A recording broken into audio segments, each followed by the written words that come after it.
have always been an outsider in every sphere of my life. I have been told I'm annoying, I'm too much, my feelings are too big. I've been picked on for my appearance, whether it's things that I can control, like my weight, or it's things that I can't control, like my body structure. I've experienced it all. And I get, man, everybody gets bullied at some point in their lives. And I think maybe part of my struggle with feeling like an outsider has a lot to do with my ADHD and the social struggles that come with it. It's more internal and not necessarily how people feel about me. On the one hand, it's given me thick skin, like I can handle insults. But on the other hand, I think it's also given me wounds and made me very sensitive and honestly, probably just naturally sensitive. And last year, with the birth of my son, both during pregnancy and in the postpartum, I found myself being just ultra sensitive and easy to offend and just kind of getting sick of myself. There's so much virtue and merit in being unoffendable. And the people that I know who have that quality, man, like I admire them so much. And because of all of that, at the end of last year, I did something I never do.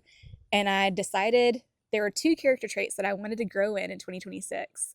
And the first was being long-suffering. The second was being unoffendable. I had no idea that 6 months into the year, my videos were going to go viral because I look kind of ridiculous. And I was going to be thrown into a training ground of being unoffendable. And what a gift it's been. And so over the last couple of weeks, I've been thinking over what makes someone unoffendable. And I've come to 3 things. 1, I think humility. Being able to acknowledge, yeah, I am weak in XYZ area, or I lack here, whatever.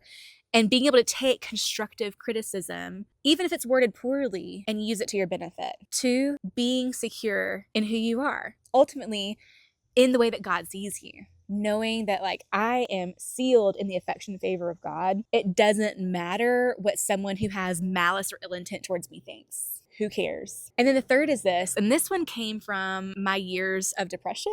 I learned when I was depressed that one of the weapons I have against that is to be intentionally grateful, to intentionally look for the good. And I think in the area of being either easy to offend or unoffendable, one of the ways that we can combat that is by assuming graciously of the person, so looking for the good in the situation. And then 2, focusing so much more of our energy onto all of the beautiful, positive things that are in our lives, that are in that relationship, whatever, rather than nitpicking the tiny little things we could be offended about. So all of that to say, I have another area that I'm wanting to grow in, not just jumps, not just health, but also the content of my character, wanting to grow into a person who is unoffendable, long-suffering, patient, and just steady.